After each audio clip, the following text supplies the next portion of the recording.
Welcome to everybody, and thank you very much for being here this morning. La Grande Bellezza is already in its third edition, and we are presenting 33 producers, Italian producers around the world in this edition. Today we are connected with 2 cities, Amsterdam and London, and there are 5 Italian producers showing their wines. If you are happy and you would like to share this virtual tasting, this webinar, you can use the tag Raffaele Wines Critic, which is mine and of our company, and the hashtag will be La Grande Bellezza Tour 2022. Once again, thank you very much for being here, for being precise, to be everything already set up there, organized in front of you. The first producers, today we are going to taste different wines, all from the same region in Italy. The region is Tuscany. Starting from Geografico. Geografico, it was the first cooperative in Chianti Classico area.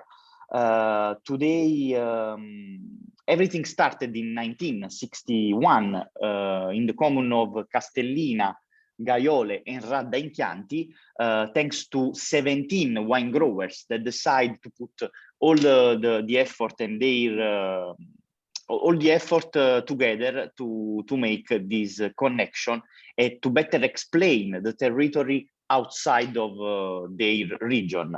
Today is connected with us Giacomo Panicacci, that will tell us more about the history of Geografico and for sure about the 2 wines that we are going to taste. Welcome, Giacomo. Good morning, everyone. Thank you, Raffaele, for the nice introduction. So, yeah, my name is Giacomo, representing the Geografico estate. So I would like to give you a brief introduction about the estate, the origin, and we move quickly to taste the 2 wines selected for today. So Geografico was the first cooperative, as Raffaele said, of the Chianti Classico area. Was founded in 1961 by 17 wine growers. Back then, the economic situation on the countryside, the Tuscan countryside, was not easy. So there was quite a few people living in the countryside, selling the vineyards. And so these wine growers decided to join forces together and start to vinify part of their grapes instead of selling them directly to the few bottles available in that time. And to start to vinify, start to bottle some of their wines. This idea was, to share the know-how, to share the machinery, to share the buildings together, and bring forces together, and was a way for them to promote and to safeguard their territory, their land. The original full name of the estate is actually Agricoltori del Chianti Geografico, which translates something like the wine growers of the Chianti geographical area. And this gives you a little bit an idea of the aim, of the mission of the estate. The estate grew their business over the years, over the decades, and expanded into a new winery. A second winery was built in the San Gimignano area, while the production remains focused on the Vernaccia, the San Gimignano, Chianti Colli Senesi, all local wine appellation of the Siena area. The company went a little bit on economical struggle around 2015. The Piccini family, which is a well-known, well-established family of wine, Tuscan family of wine, have been producing wine for 5 generations, decided to invest in the estate. So they bought the estate and started investing in new machinery and human resources. And so they appointed a new wine director, Alessandro Baravesi, and with the support of a consultant winemaker worldwide known Riccardo Cotarella. Since then, of course, the quality, on our view, upgraded quite a bit. We review also the packaging of all the wines, and we, of course, helped the estate with our distribution channel and marketing support. And nowadays, Geografico is again well distributed in several countries worldwide. The first, the first wines we're gonna taste today is the Contessa Chianti Classico Riserva. Just 2 words about the vintage, because both wines are 2018 vintage. 2018 vintage was relatively cool compared to the last year's relatively cool vintage. We had quite a bit of rain in both spring and summer that, of course, obliged our technician to improve, to work a little bit harder on the canopy management. But thankfully, in September and October month, the weather was very good. As we work mainly with late ripening grape varieties, such as Sangiovese and in part Cabernet Sauvignon, that was important to get a very full ripe grapes. The wines, of course, now is not cooperative. Geografico is not a cooperative anymore, but remains the same. The same approach remains exactly the same.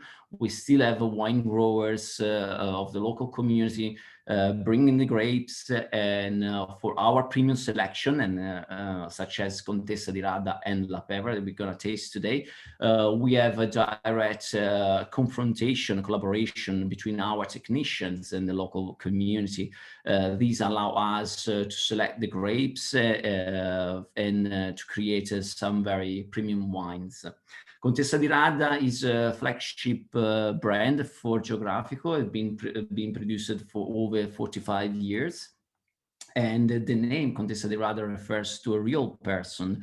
The Contessa di Radda was actually, real name was Willa, was the person that created in 1978 the first Benedictine monastery in Florence, and devolved all territories, all lands that were on her property, including the village of Radda in Chianti. So Contessa di Radda Riserva is a blend of Sangiovese, 90%, 5% Colorino, and 5% Cabernet Sauvignon. The main point is the aging. The aging of the wines goes in both a big oak barrel, 20 and 50 hectoliters old oak barrels, and barriques. So we tend to use the new oak for the Cabernet parts, and second, third use for the Sangiovese. Question for you, Giacomo. What give you more that so small percentage of Colorino and Cabernet Sauvignon? What do you look to add in this beautiful blend? Well, Colorino is actually been part of the vineyards we selected for our Contessa di Radda. Has always been there, is historically part of the Chianti blend. Gives a tannic structure, and adds up, of course, color to the blend, and a kind of a wildness aromas to the blend. Cabernet Sauvignon, of course, is a very popular blending partner for Sangiovese, and quite different for Sangiovese, terroir-driven grape variety, while Cabernet always adds up is, let's say, cab character to it, and adds up complexity in terms of aromas, blackcurrant, cassis, and again, tannic structure, and then supple, I would say supple tannins, quite help, to smoothen up the Chianti Classico, especially when it comes from a high altitude. So we're talking of vineyards located something between 350 meters up to 500 meters above sea level, which is quite high considering we are very continental climate here. Okay, thank you very much. And so, moving forward in the tasting of the other wine. Yep. So the second wine is La Pevra. I'm showing you here the label. I'm always scared to tell La Pevra, because sometimes I do wrong with La Pevera. But actually, what it means, La Pevra. So La Pevra is a local name, is a Tuscan slang for an oak funnel that is used for refilling the barrels. So something we found in our estate in Geografico was used since the early days. And La Pevera, unlike the Contessa di Rada, is actually a new wine. The something was launched for the first time with the 2016 vintage. We skipped 2017, and the ones you're tasting today is 2018. And so it was a way to bond our project, enological project, to the origin of the Geografico estate. So the blend here is 50% Sangiovese, 40% Cabernet Sauvignon, and 10% Syrah. Contessa di Rada wines comes from mainly Rada and Gaiole. While on La Pevera, we have the Syrah component that comes from Castelnuovo Berardenga, which is part of the Chianti Classico area, but is a neighbor village of Castellina. But it's actually the village that is located in the most southern part of the Chianti Classico, surrounding the town of Siena. That's because Syrah really needs warm climates to avoid these herbaceous characters. Still is quite a nice altitude, located around 300 meters above sea level. So the Syrah component here really adds up these flowerful, no, really floral character to the nose, and really we found out that they give us a nice complexity to the blend. These wines goes into aged in tonneau, French oak tonneau, for 24 months. Then the selected tonneau are blended together and kept in concrete tanks to homogenize the blend before going to bottle. Both wines were bottled in July last year. There's only 1 day of difference, but so they both have 9 months of bottle on it. So again, the intensity of the wines is very, you know, it's very, very forward. This got these complex as a chocolate notes and licorice, together with you know, this floral background, and dark fruit again, coming from the Cabernet as well. Okay, Giacomo. So thank you very much. If there are questions for you, we are tasting with you these 2 first wines. To be honest, they are showing really well today. I hope, you know, I'm pretty sure they are still growing in the bottle, because actually, you know, the different vintage, there are some vintage you need more time to be precise and to best show in your glass. But the 2018 I like it a lot, because it's fruity from the beginning, for the producers who were not scared to wait a little bit more, because it was a little bit a cool vintage. So you needed to wait a little bit more. Sometimes there were the grapes a little bit bigger, but when really the producers, the wine grower, knows where to put the ends, so making some selection in vineyards and then wait in the right moment, I'm pretty sure that never was a scared vintage for the heat, for the warm climate. So in the end, it will help also during the time in the aging of this wine.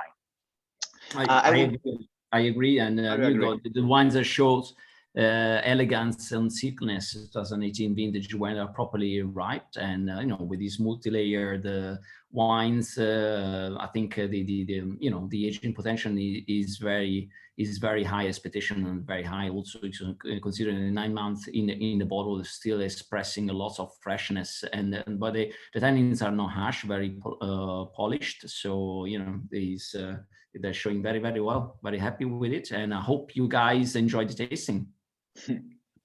Thank you, Giacomo. Just I want to underline this passage, that is important to say: the high drinkability is not synonymous of easy wines. It means that the producers knows what the consumers want, but of course there is a lot of job behind, a lot of work behind.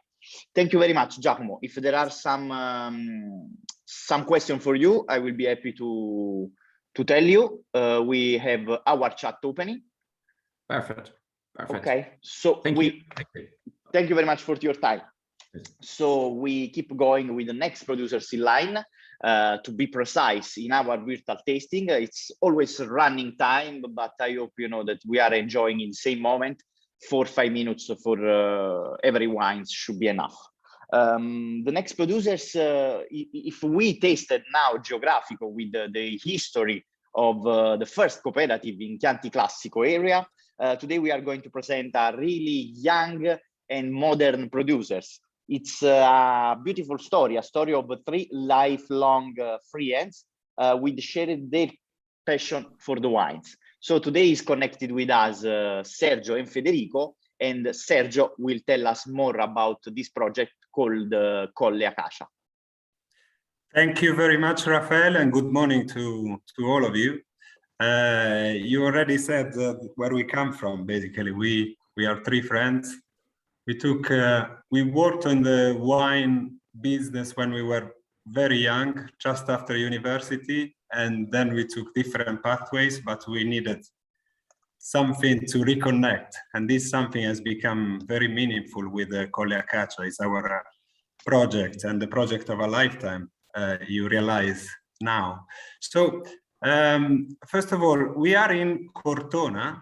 I'm here, sorry, with Federico. Let me introduce Federico. He's our agronomist, enologist, and he can come in whenever he wants to complement. So we are in Cortona, as you said, Raffaele. Cortona is in the eastern part of Tuscany, neighboring Montepulciano, very close to Montalcino and relatively close to Chianti.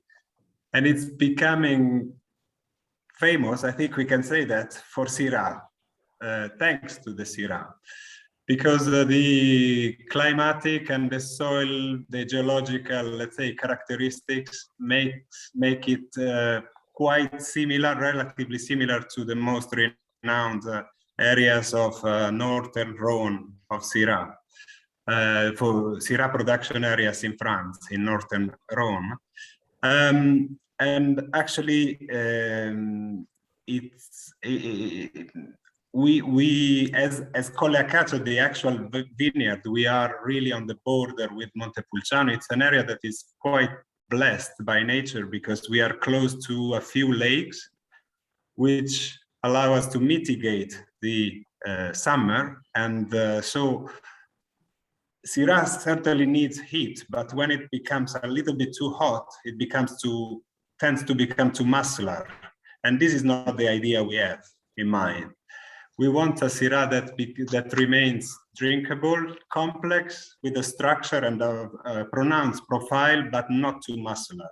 This is what we have in mind. And this is the climate helps us. The altitude helps us as well. We have our vineyards are ranging between 300, 350 meters above sea level. At the same time, the soil is quite fresh, predominantly with clay. There are some veins of lime and limestone, but yeah, these help us really to translate the production into the bottle that we have in mind and the type of wine. We have different varieties. Syrah is one of them. We also produce Cabernet Sauvignon, Merlot, Sangiovese, and the age of vines varies from 8 to 30 years. Syrah is our youngest. We have 8 years old vines. The exposure is predominantly towards the east. Initially, we thought it would be a bad thing because we thought we want south, southwest, and all the other varieties are exposed to the sun, full blast of sun. Actually, with the last 3 years of very hot summer, we are quite happy with that. We are happy, absolutely. Very happy. We are happy, especially for the type of Syrah that we have in mind. Now, we produce around 12,000 bottles all over the different labels. We have 4 different labels, and we'll be happy to have other, let's say, meetings bilaterally to present them in case you are interested. But now we focus on Syrah, and so the main idea here is that we would like you to taste the grape of Syrah in your glass, the taste of the raisin of Syrah in your glass, and you should probably be able to enjoy the freshness, the pleasantness of the juice without really losing in terms of elegance. We try to keep the yields very low, 30 to 40 quintals maximum, so 3 metric tons to 4 metric tons. How do we produce it? After the fermentation in still, 60% of the mass goes into aging in oak, second-hand or regenerated barrels, because we want to give it a body of wood and body and some tannins from the wood. At the same time, we don't want this to become predominant. We don't want this to be at the detriment of what the grape gives us as in the first place. And 40% remains in still. After 12, 16 months, the two go back together and rest for another couple of months before being bottled, and they remain in bottle for 12 months, basically 6 to 12 months. But in this case, you are tasting the 2019, our first vintage. This is something important to mention. Sorry if I didn't mention earlier. And it remains in bottle for 12 months. In your case, probably more than that. In terms of, I think we can say that we try, so in order to preserve the freshness of it, we try to hit the right moment of harvest without really not delaying it, because we don't want to reach, in our areas you can somehow easily reach 50% degrees alcohol or 16% degrees alcohol if you don't really pay attention to. So we try to anticipate by a couple of days the harvest, and not at the detriment of the polyphenols. We try to remove the leaves, the skin of the raisins in the weeks before the harvest, so that we can harvest in due time without really waiting for too long. In terms of what you are now we can taste it. Mm-hmm. It's a ruby red color with some purple reflection. If you stir it first, maybe the first thing coming are the spices typical of the variety of the Syrah, but also the blueberry, raspberry, the currant, these red fruits that come. If you stir a little bit more, you have some flowery, some floral notes coming to the nose, and especially some violet. And so this is really what we would like you to feel, or what we would like the client to feel. Sergio, you are stealing my words, because I was thinking actually the same things you are telling to our professionals. It's a white, really gentle on the nose. There is this kind of spiciness, but I think it's well played and really a little bit behind all the beauty, all the essential part, the floral part. So there is something that reminds you also the plumes with the character, energy, but it's a lot floral. There is lavender, there is violet, there is hibiscus flowers. Actually, it was one of the most gentle, because when you put in your mouth, it's so silky and beautiful done that you won't really straight away go back on the glass. And there is a high dangerous potential to drink half a bottle in 8 to 10 minutes, something like that. But actually, you can really recognize that there is a great job behind, a great job made in the vineyards, because it's about the quality of the fruits. So you can really taste the fruits in this glass. Thank you, Raffaele. Thank you so much for that. It really hits on our objective here.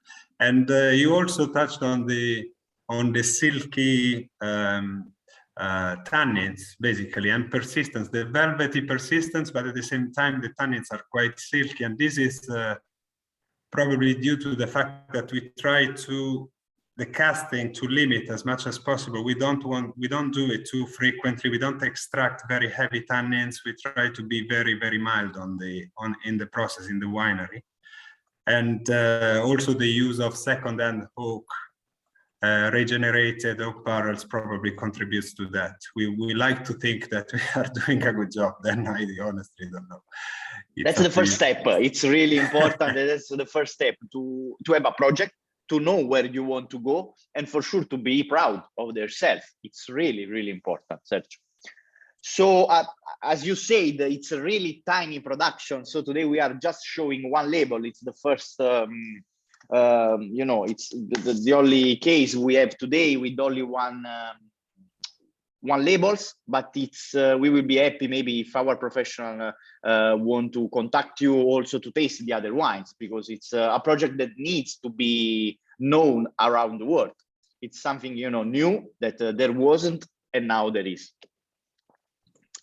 Thank you, Sergio, thank you very much for being with us. If there are questions from our professional, we will be happy to answer them. Don't be shy. If there is any comment, Sergio can stay with us. Definitely. Okay. Thank you. Thank you so much, Raffaele, and everyone. Grazie, Sergio, and grazie, Federico. See you soon for some comments on or question from our professional. Maybe there is a... no, okay. Julie's changing the wines, okay. So next producers in line, we are moving now from the beautiful Syrah of Cortona. Cortona that is well known also today, thanks a beautiful novel written by Meyer for Under the Tuscany Sun. Now we are moving in another incredible area that I think all the trade really know and had the opportunity to taste any wines from there. So we are talking about Montalcino, and we are showing 3 different producers. The first of them is Livio Sassetti, and there is Sabina connected with us. Sabina, good morning. Ciao Raffaele, buongiorno, and hello to everybody. Hello, nice to see you again. Thanks for being here. Nice to see you. Well, I don't know if all of you, I mean, do really know who we are and what we're doing, but I can briefly tell you that our estate, Livio Sassetti, is one of the very first to be established in Montalcino. And Livio, he's my father-in-law. And when he started making wine, there were something like just 8 winemakers. So it was really long ago. We are a medium-sized property, and we own 12 hectares with Sangiovese Grosso Brunello. And we are located in the northern part of the village, facing Siena, on a hillside that is called Montosoli. And today I am showing you our current releases, as for Brunello, that are the 2017 Brunello and the 2016 Brunello Riserva. Those 2 vintages are very different, since 2016 is one of the best vintages of the last decade, while 2017, at least for us in Montalcino, but almost for everybody in Tuscany, has been a quite actually challenging vintage.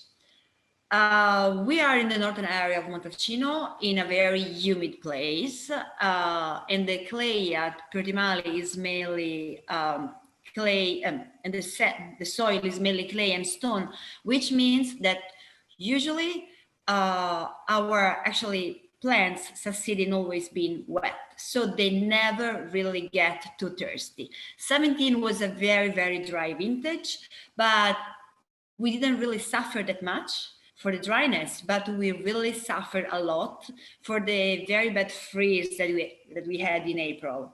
You know, at the beginning of April, the temperature went something like 10 below -0, And most of the gems that we had, especially in the lower vineyards of the property, died. And that for us resulted in losing almost 5% of the production. So unfortunately, it's been challenging, and also we didn't really were able to bring in the cellar too much grape.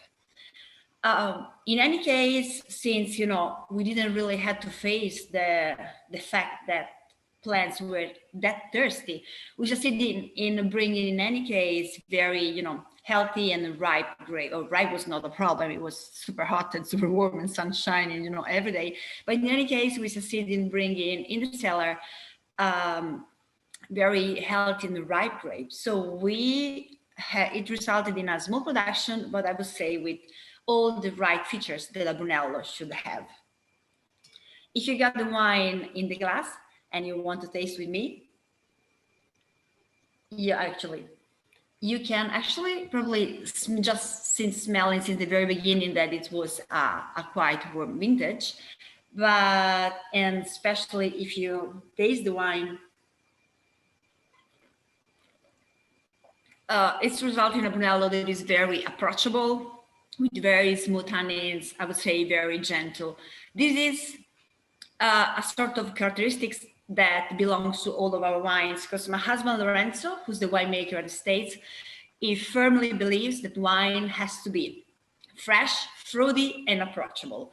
That is, the Brunello is a wine that's gonna last for long, and surely is gonna give its best now that it's just been released. But our idea is that it's going to be much better with the time, but what we want to do is to offer a wine that you can easily open and enjoy without just saying, oh, that's too much, that's too tannins, or this is not the right moment yet. We think the freshness and smoothness should be are the characteristics that really we like the most. And in order to succeed always this result, we try to work very carefully, especially in the field, and bring in healthy grape to the cellar, but also during the fermentation, because we never really want to extract too much. We always like to be, our wine to be gentle and approachable for everybody. Sabina, sorry to jump in conversation in your exposition. Your 17, it's really wow. I mean, it's complex and really deep. Really deep. I'm sure you didn't hear a lot from some communicator or journalist, but 17 in this case seems really a good vintage, because you don't show anything that reminds you the challenging vintage. So it's complex, it's deep, it keeps changing on the glass. It's really dark in fruits. The tannins are well played and well, ripe.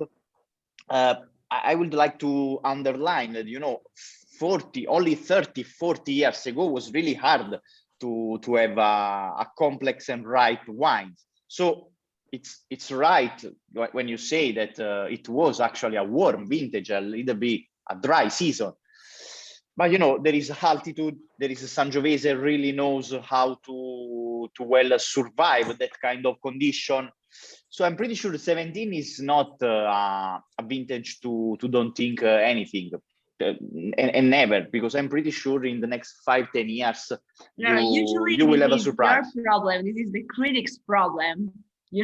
Critics most of the times are too much critic on certain vintages. That is what I firmly believe, is that, if you're a good producer, you keep on actually doing a good job. There are different techniques that you can use, and if the wine would be at the right level, no one would release that. So we think that this is a very good wine, and I'm sure that no one is complaining about that. You taste it and say, wow, that's very good. There is much more knowledge, at this day, there is much more knowledge.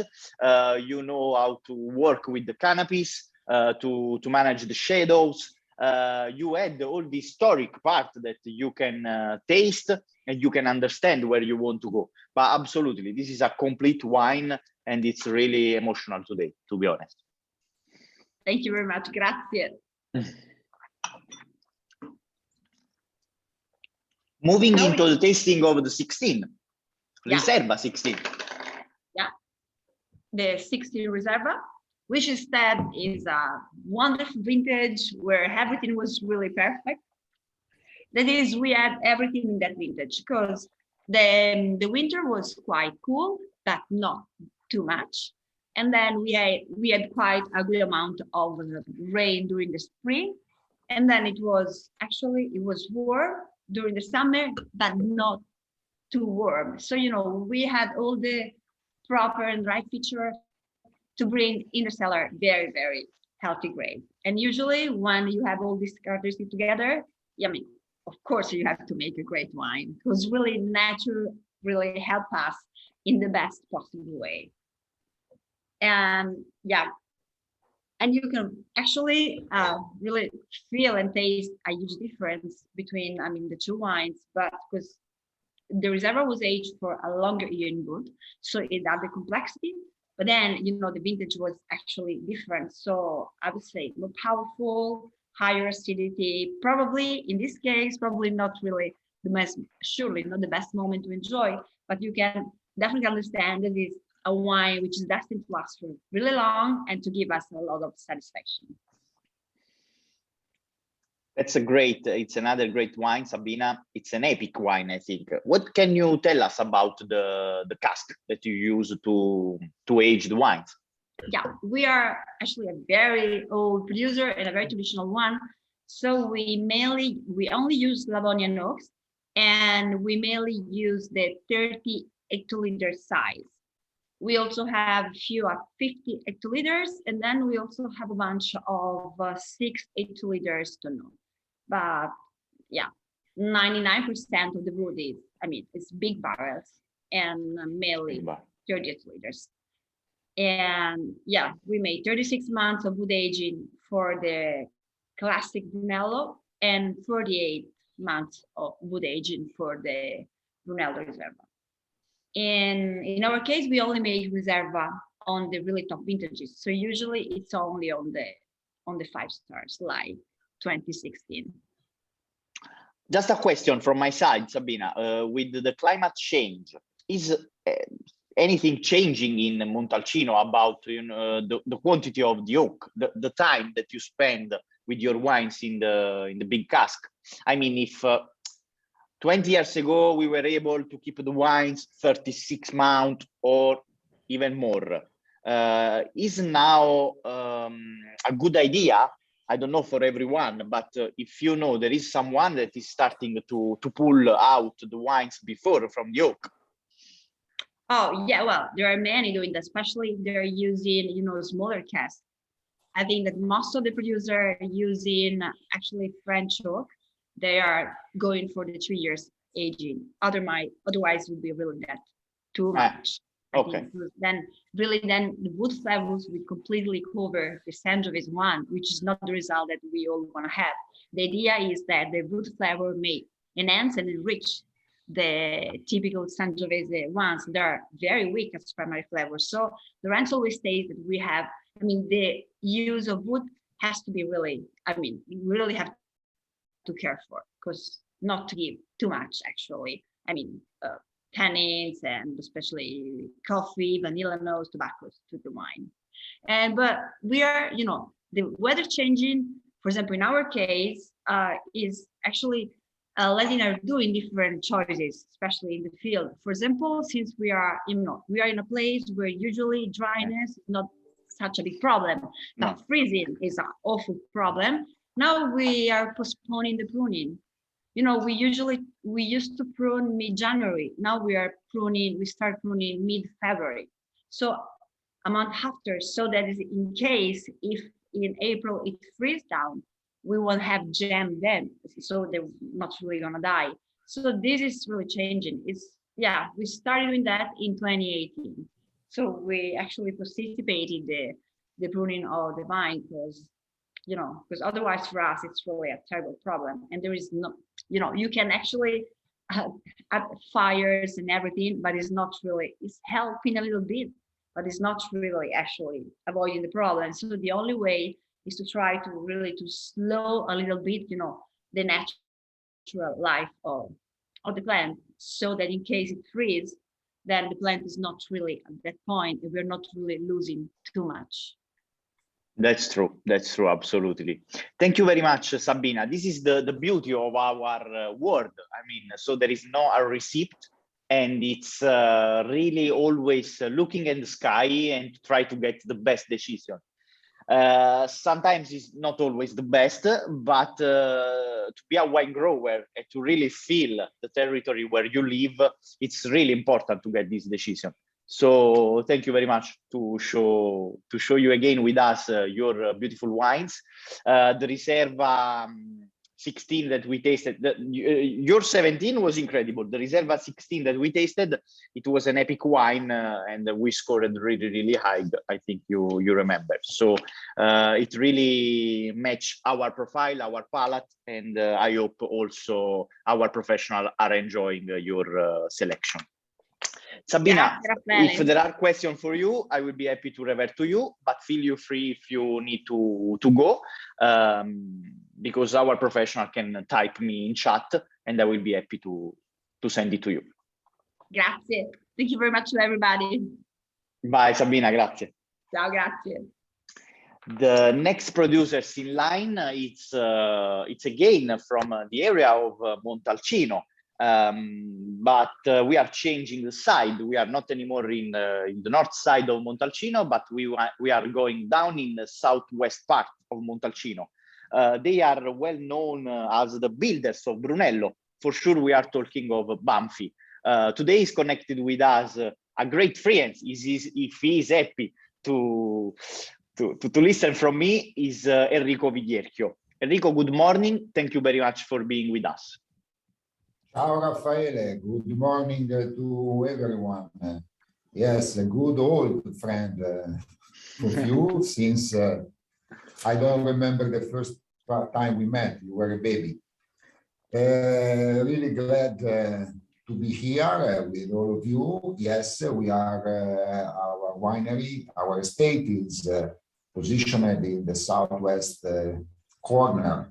In the southwest corner of Montalcino, where basically we have our property that is standing on a surface of about 2,800 hectares, of which, let's say, 850 are cultivated to vineyards. Of these 850, major variety, of course, about 50% is Sangiovese. Sangiovese used for our Brunello, our Rosso di Montalcino, even the Super Tuscan, and in the Super Tuscan and in other IGT Tuscan wine.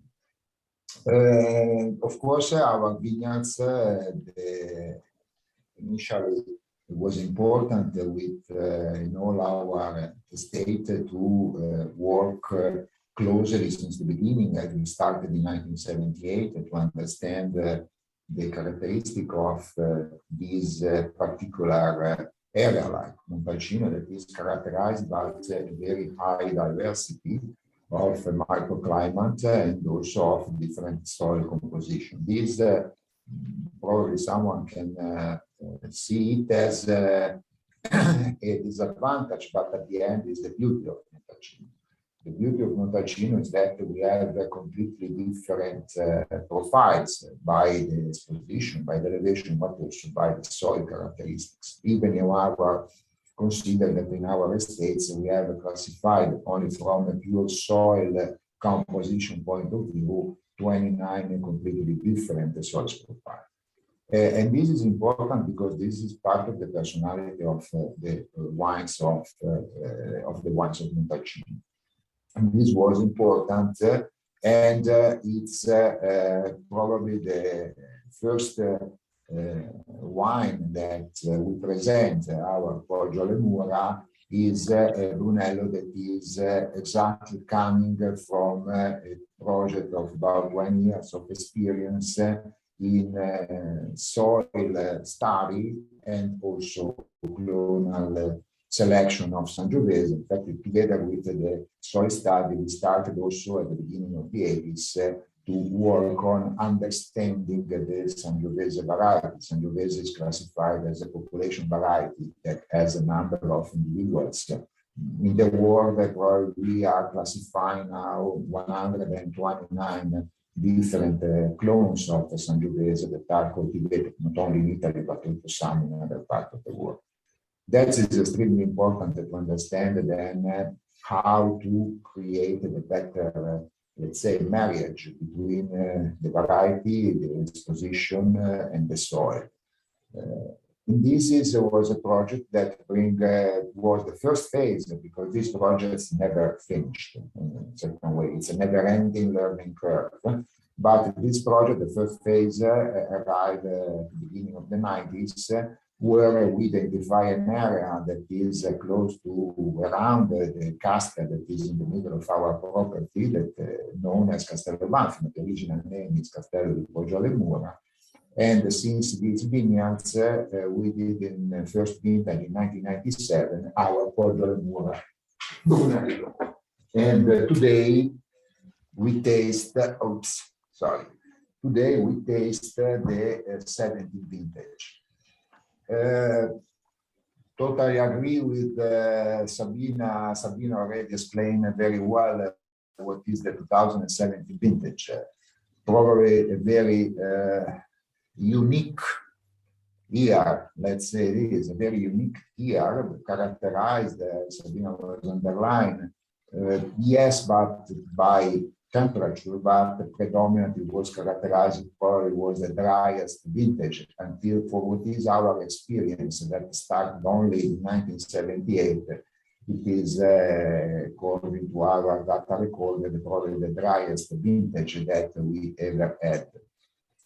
This is created a very particular situation because, first of all, it was dry since the winter. So basically, we have for all the vineyards during all the vegetation, during all their annual yearly cycle, basically they were in a very absolute particular condition since the winter. So we have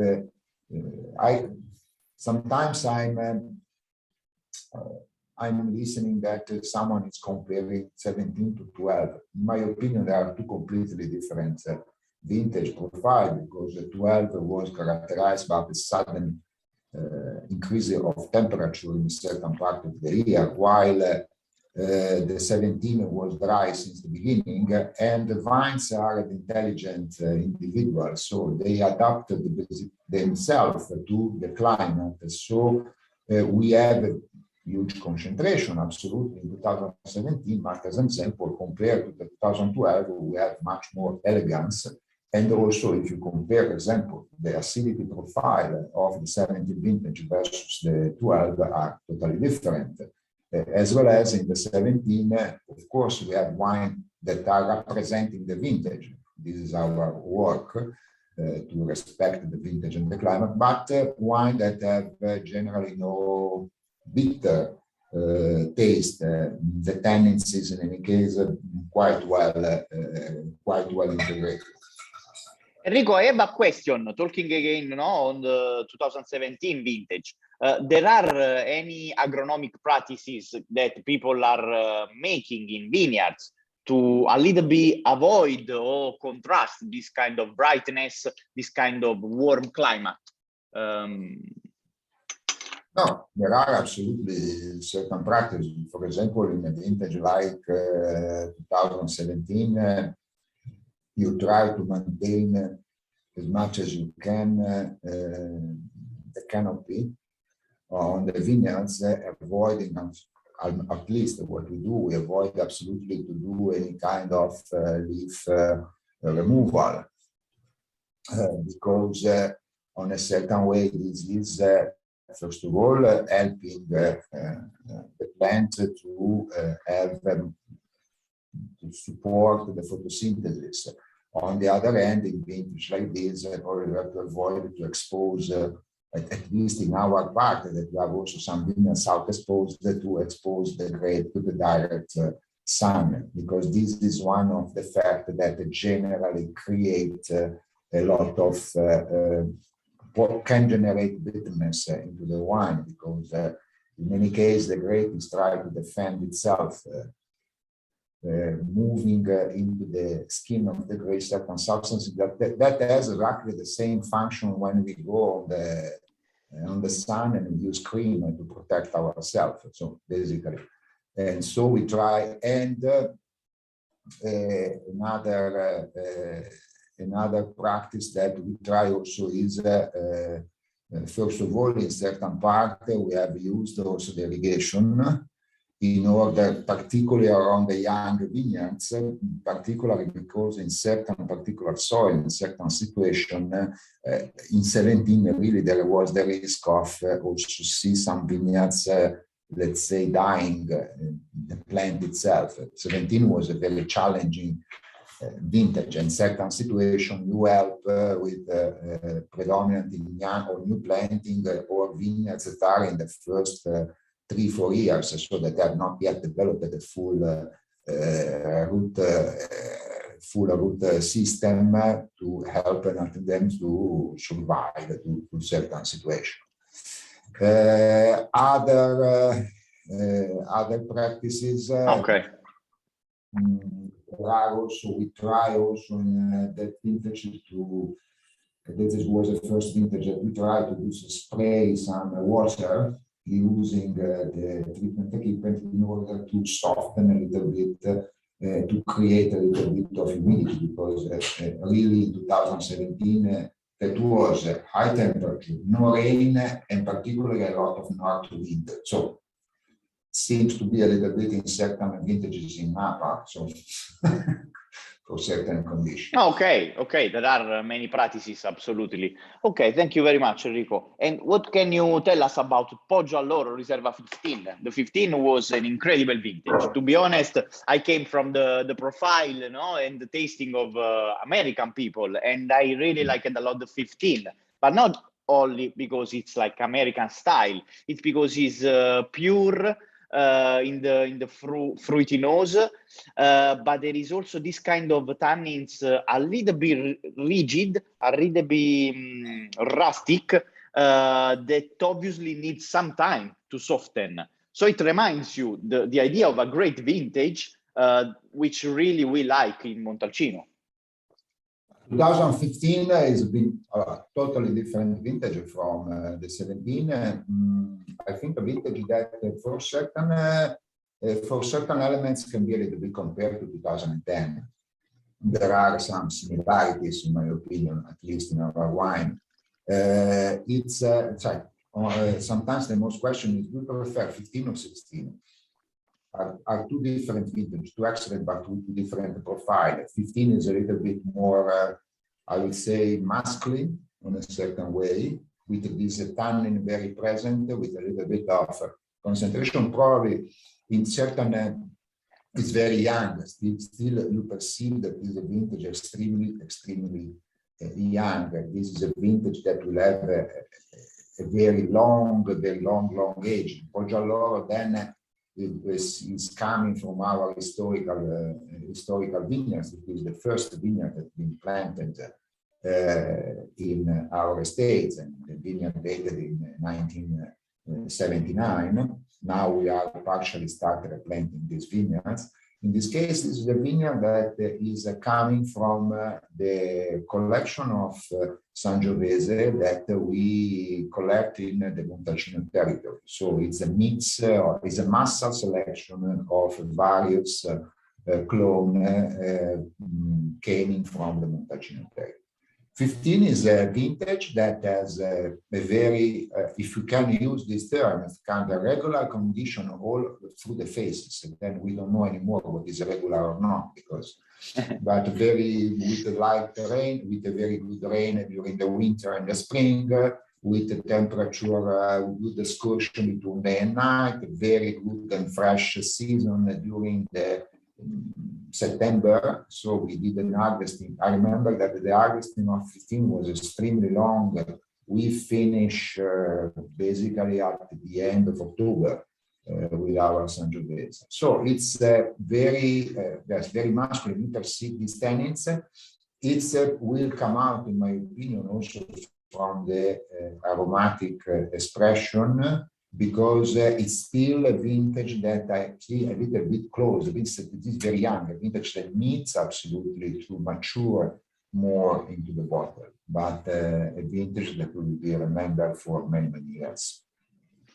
Rico, thank you very much for being with us, for your exposition, and to better let us understand about your philosophy and what is the incredible job that always have been done Banfi since the early 70s. Thank you again. If there are some question for you, I will be happy to revert it to you. Okay, thank you very much. Feel free to taste with us or to go if you have a lots of appointments, like I can imagine. Grazie Raffaele, thank you everyone. Ciao Enrico, grazie. The next producers, we are again in Montalcino, in the northern side. So we did north, south, and again north. I choose to work in this way, so is nice also for you, professional, to better understand if there are something that came up from the beginning, tasting these different wines and this different side of Montalcino. Today we are connected with Arber from Ridolfi Winery. He is not in Ridolfi Winery, but he's connected from Mexico. Arber, welcome. Hello to everybody. Thank you very much. Could you hear me well, Raffaele? Perfectly. Okay, thank you very much for being with us with this timeline. Thank you for. It's my pleasure being here. Here it's 4 a.m. in the morning, and okay. I would like to thank you for the invitation. And I would like very much to thank all the other producers and friends that today bring me back in Tuscany. So I bring with me all the samples. No, thank you to you. So I would like very much to thank all the producers for the great quality that today they show. Very classic and very elegant wines. Yeah, Ridolfi fits in the northeast part of Montalcino. Usually we used to say that it's the coolest area since normally the area of northeast, while also Sabina Sassetti it's the last that you usually harvest in Montalcino. We have 14 hectares under Brunello di OCG, and we have only one grape, Sangiovese, and we produce everything with Sangiovese. The winery it's from the 70s. So the modern winery, because the Ridolfi are in Montalcino from the 1200. The winery is from the 70s, and until 2012, the biggest part of the grapes were sold and the bottling was very, very small. Within 2012, we have the biggest change we have had until now. And if Ridolfi is Ridolfi today, it's thanks to our owner. It's Giuseppe Valteperetti that has a great vision to make one of the most important fine wine producers in Montalcino. So this is our vision and mission. Another big change is in 2014 when Gianni Maccari came at the winery. It's my director and winemaker. He has been working for 17 years alongside Giulio Gambelli. And I think that all we know Giulio Gambelli, who he was, so the father of Soldera. Of the great Sangiovese. Yeah, he was the father of great Sangiovese, called the Bicchierino because he always going to taste in all the winery in Montalcino. He created the really amazing wines. Yes. Sorry to interrupt you, Arber. Exactly. No. It's I very much appreciate it. Also your thoughts about Giulio, because I think that also you in terms of studies and in terms of professional, we have all learned from him and from his wines. So yes, this is our idea, to make the old wines of Montalcino very classic and elegant wines. The winery is organic from 2014. No use of selected yeast, but only the indigenous yeast, and very long maceration of the skins, as the Giulio Gambelli says. So we are talking about 50-60 days of maceration of the skins. And then very important for us is the aging. Raffaele, you have been to our winery. We selected 5 different barrel producer.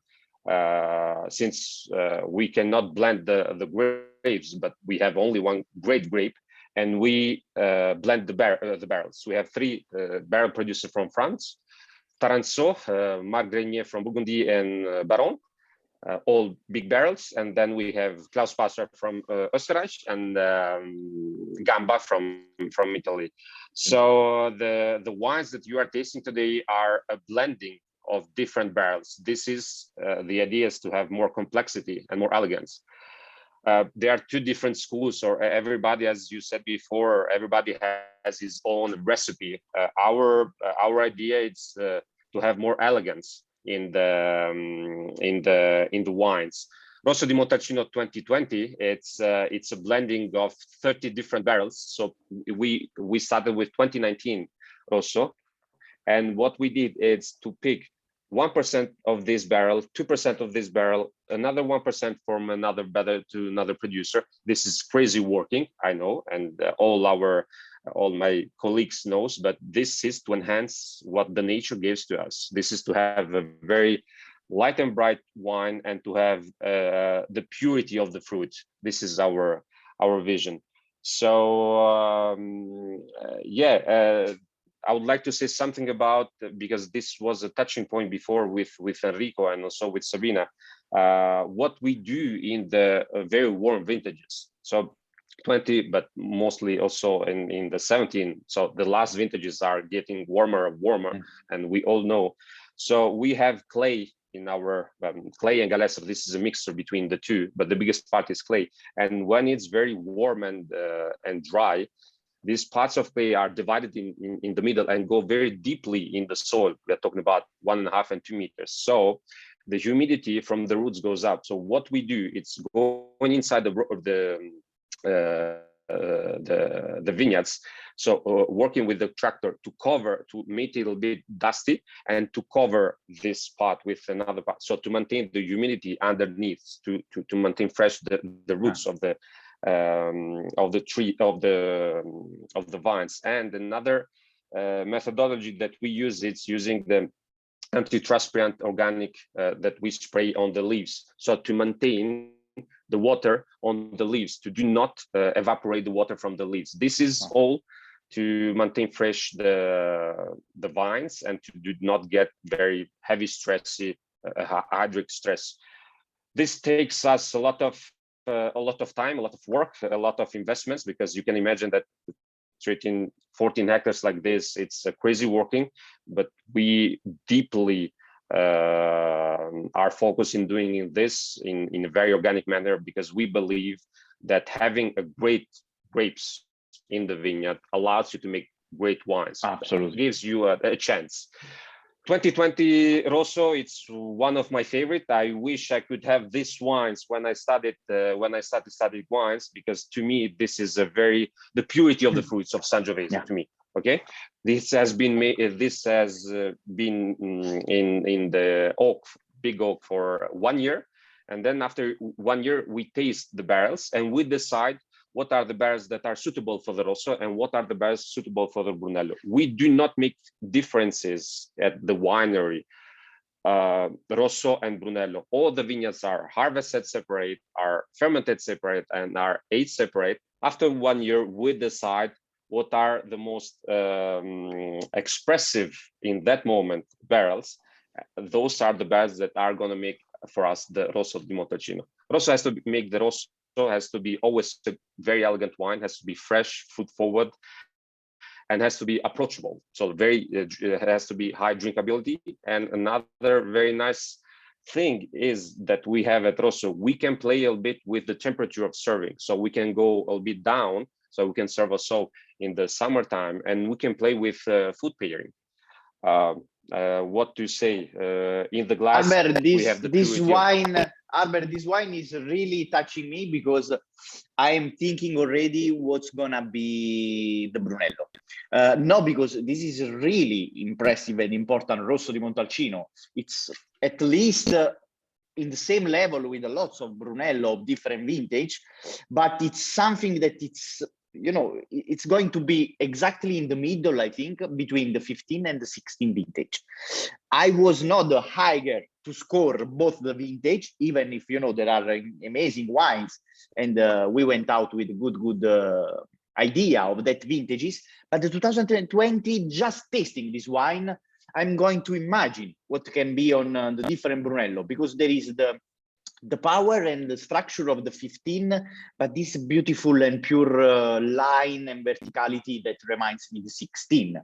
So it's an incredible job, guys. I will call now Gianni in winery again, because I'm so happy, and it's showing really well from this small portion of bottle, because actually, you know, sometimes over moving a little bit wines, they get some air. It's, according to me, honestly, really interesting Rosso di Montalcino today. Grazie, Raffaele. I always said that when we present the wines, that Rosso di Montalcino for us, it's not the second wine, but it's our first wine. It's our business card, and we would like to show to our clients, to our importer, distributor, that the quality starts from the Rosso di Montalcino. So if we are able to do this at the Rosso di Montalcino, what we can do at the Brunello.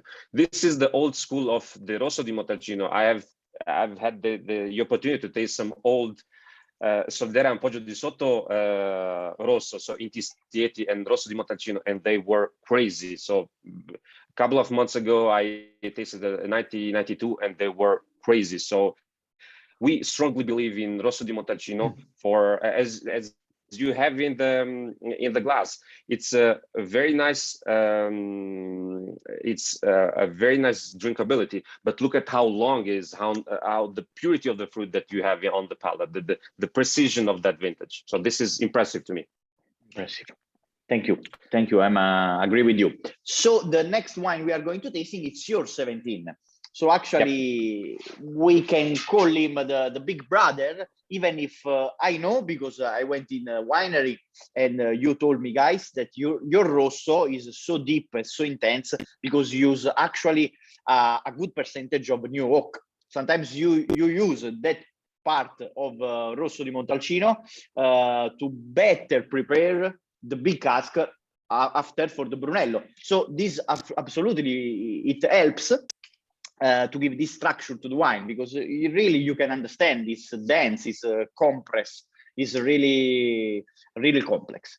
Talking about the 17 of your Brunello, it's quite more spicy and dark. I honestly found it. I mean, the 2020 Rosso we tasted, it's really opened with floral character, a lot of fruit, beautiful fruit, such as cherries and strawberries, hint of lemon. In this case, it reminds me more about some dry leaves, the plumes, black currants, cloves. So it's complex in another direction. It seems, you know, the other face of your Sangiovese. Exactly, it's the other face of the Sangiovese, because as I said before, Rosso has to be to make the Rosso, and Brunello has to make the Brunello. They are two different products, they are two different visions, but the same idea of the fine wine, of the elegance in all the wines. As you can see, the wine and the palate goes in very thin, and then it opens and it remains you very, very long. This is one.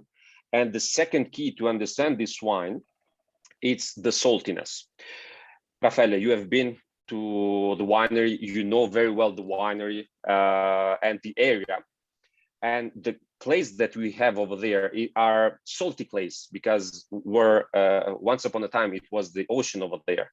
So the saltiness of the soil, we had a little bit of saltiness in here. So it gives to the wine, together with the saltiness, a little bit of saltiness, and the acidity of the wine gives to the wine another dimension, gives to the wine a little bit more freshness. This is another key to understand our wines, that has high drinkability, but look at how long and how persistent and how fresh is your palate after the taste. You don't feel ever the oak. I mean, sometimes also a good percentage of new oak, it helps you to give this longness, to give this verticality, because your palate think about the longness and verticality, but instead there is something different, which is the tannins from the oak. In this case, it's just about fruits. You can understand because there are no vibration. There is just this beautiful month when you finish a glass of wine. It's, you know what I mean? It's light in a good sense, because you want to come back on the glass, even if they are really young and they came from a challenging vintage. So, you know, 2 + 2, but it means that the wines is perfectly well thought and well projected. Really, and this really is the unity. Grazie, Rafael. And this is the unicity of Ridolfi. And as you said before to the other producer, why to choose Ridolfi in this case? The unicity of what we do and the vision that we have. 3 years in the barrels, and you don't feel nothing of folk. This is the art of making wine. And all the people that we invite at the cellar when the wine is aging, I always said, this is the art of making wine. So blending the barrels, it's not that easy. It's not that you came in one day and say, hey, I will blend and that's it. So this is studying and repeating. So yeah, this is the unicity of Ridolfi. Thank you very much, Albert. So I will going to close the virtual tasting, but before I would like to hear something from our professional. I want to thank with them to be with us all 1 hour long, the time of our virtual tasting. We tasted the 5 producers from Italy. The connection actually is the beauty that there is behind of these wines. So to be harmonic, balanced, precise, and well done for sure, first of all, in the vineyard and then in cellar. All of them has something to show. We started with wines from Chianti Classico area. Then we moved in Cortona, which is this beautiful commune in Arezzo province. And then there was a lot of Montalcino, because Montalcino, there is a lot of energy and passion, and producers are really moving fast, understanding where the wines needs to go. Not only about selling, but also understanding what the people around the world want. So for this, they choose also to show their wines today together with us, and to present in your country, in London and in Amsterdam, the wines. If there is someone wants to join us, just to give some comments, there is Antonello Nicastri, still connected from Amsterdam. Antonello, what do you think about this virtual tasting? Thank you very much for being with us. If there is something you want to add, there is something you want to tell to our producers still connected. Oh, I like the different styles of all the Brunello and how they can show in a different production.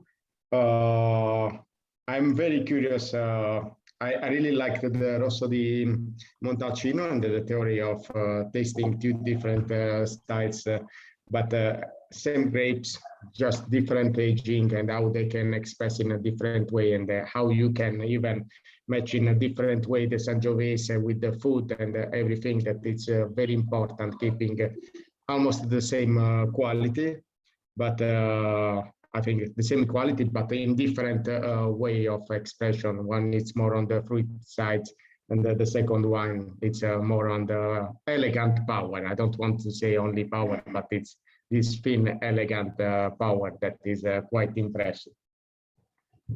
Thank you very much.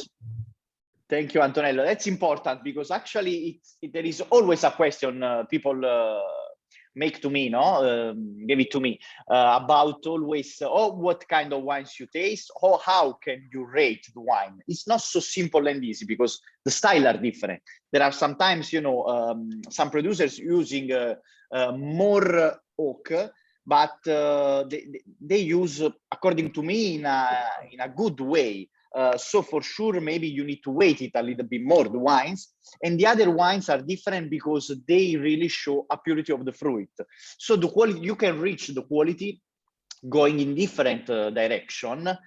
In the end, it's about really everything going around the balance, everything going around the balance, because when you have the balance and you have the good perception of the good fruits and the good finish, and for sure the density is important, but even more the finish of these wines, it's everything around that. So thank you. You went out with a good point, Antonello, and thank you very much for being with us. Another question I can make it to you, Angelo. You are connected from the beginning, so we move from Amsterdam to London. What do you think about our virtual tasting? You would like to enjoy other virtual tasting? It was heavy, or if there is something that you want to add? I'm very pleased with the tasting and with the overall quality of the wines. If I have to name a couple of names, I've been really positively surprised by Ridolfi wines. I was really agreeing with what you said, you and Arber.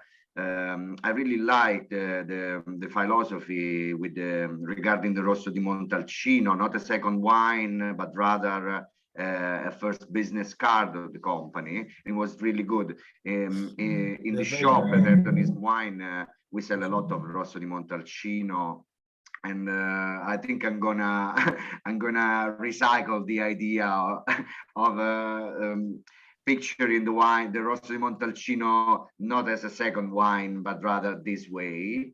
But I have to say, I've enjoyed all of the wines. I already knew the Banfi ones, but yes, even Sassetti, Geografico, and Colle Acacia, absolutely. The Chianti Classico, the first wine we tasted, was really balanced and surprising, yes. So thank you very much for this opportunity, because getting in touch with the producer is always important, to be aware of what's going on in the market.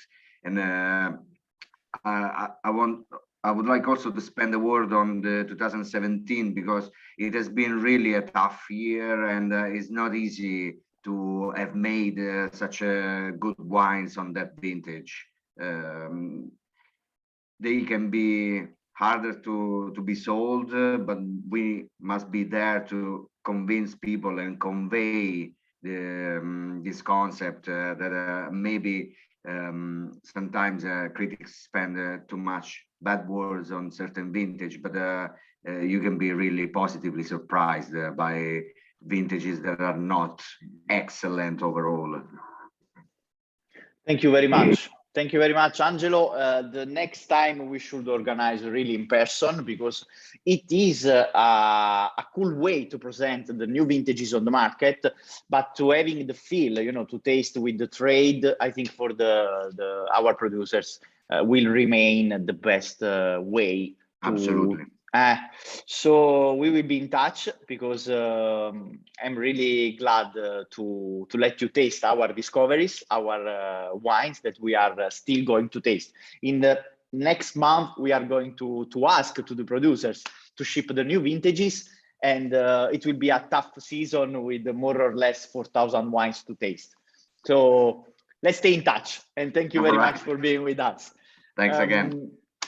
If there is someone more wants to add something, even like an advice to do better next time, maybe the first thing I can think in this case, we talked about Tuscany. It was interesting and not boring, because actually we went in different directions, different styles, and different area.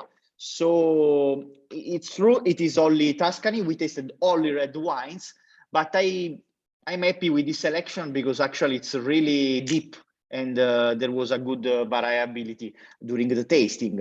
So I don't know if there is Giri. Giri is still connected with us. Do you want to open the microphone and say something to you? Still connected. Eccolo, sì. Hi, Giri. Thank you very much for being with us. How was your tasting today? My tasting was very great, and I already knew some Italian wines. I'm always a Bordeaux kind of man, but this is not new for me, but it's very good to taste something other than French wines. That's great to hear from you, Giri. Thank you very much. And there is still connected also Sergio from Colle Acacia. Do you have any comment on his Syrah? Honestly, because I like it a lot. Syrah in Cortona can be really muscular, like he said, but in that case, I think they reached a good vision of what they want to make. So it's a thin wine, pure, precise. It reminds me the blue character of the flowers. Thank you, Raffaele. No, yes, this is what we have in mind, and I'm very glad that we managed to share with many experts today. And as for Cortona, yes, it's climbing the ladder quite fastly because of Syrah, but we have many other, let's say, it's quite a vocated area for Sangiovese, of course, and for Super Tuscans, and we try also to invest time and energy in that. So I also appreciate being with colleagues from very renowned areas in Montalcino, Chianti, etc., because I mean, it's good to aspire to sometime in the future to reach that level. And Cortona is climbing the ladder fast, and I hope and I believe that soon we will be there as well. So thank you, Raffaele, and thanks everyone. And yeah, we continue. Thank you. Keep going, Sergio. Thank you very much. Allora, I will say bye to all the producers. Thank you to Sabina. Albert still connected. Albert, I don't know if you are going to have 2 hours sleeping at least before to start your day. No, I think I will answer to the emails and will make some call now because I'm feeling good. So I've been very nice with you guys. I tasted great wines from great producers, talking with head sommeliers from Netherlands, London. So no, I'm super positive. So I'm gonna work now, even if it's 5 a.m. Thank you very much, Albert, for being with us. Everything worked really well. Once again, thank you very much to everyone. You can reach me in our email. So let's keep in touch if there are any kind of question, or if you want to be connected with our Italian producers. If you want to make any kind of story or some materials on social network, just you can remember the hashtag is La Grande Bellezza Tour 2022. Thank you very much to everyone and have a nice day. Bye-bye. Bye. Bye, guys. Thank you again. Thank you.